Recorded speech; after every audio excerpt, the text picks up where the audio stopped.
let's just talk about maybe Gary Neville and Manchester United here.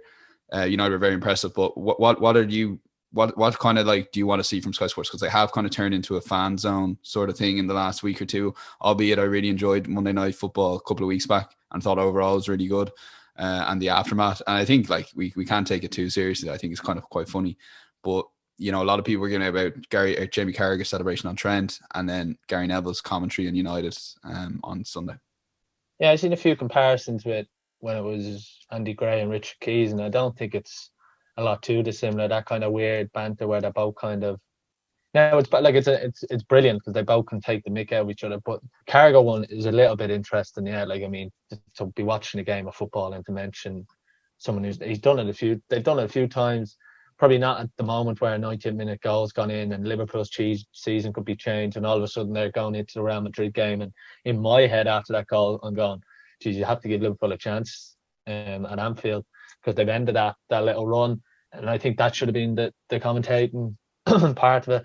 The Gary Neville one is just now. It was the 91st minute, I think, where I first noticed him saying Spurs were awful, because before that it was all United. It was Pogba. Like he was talking about Pogba's future.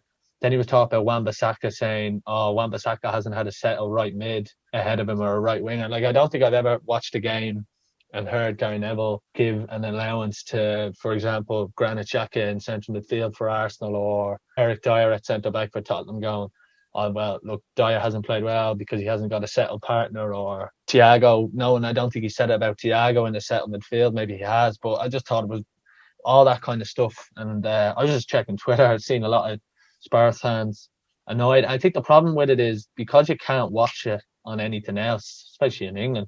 I mean, Tottenham fans can't go to the game. They can't watch it on anything else. So they have to watch it on Sky, if you like. It's not as if the club provide their own thing, which I think could be something that if fans do get delayed again, I think it's something that we could probably see.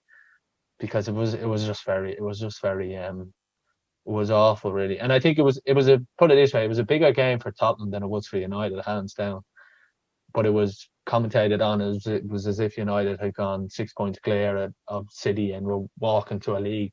So it was just, but I think it's really frustrating when you're trying to watch the game. And I was in just chatting with a few of the lads from college as well, and they were kind of saying to United fans, and it's got to a stage where they've been at it so long as well that is almost draining. Like I love Monday Night Football. Like I'll sit down tonight, I'll watch it, I'll record it. I probably will probably head out or something or go for a walk if during the match, but I wouldn't dare do it during analysis. But I just think it's starting to be a bit draining. And every United game Neville's on, even when there's maybe a bigger game on us, he'll do that and they'll send Carragher to it.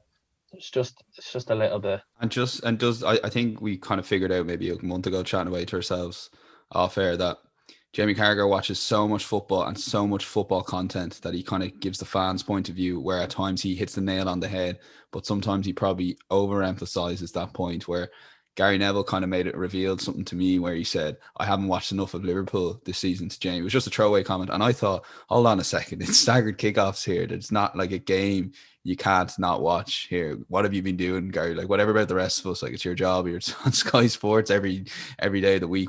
How have you not watched every game Liverpool played this season? So when he kind of says that comment, maybe I'm taking it from it. Gary doesn't watch enough football, relies on his experience and what he sees from United. And Jamie probably watches too much football content or spends too much time on Twitter, if that makes sense. So that's kind of what makes it. But I guess sometimes it's frustrating where Gary makes a point and I go, you don't actually know, you haven't watched that. You haven't watched enough of Liverpool this season, like you said yourself.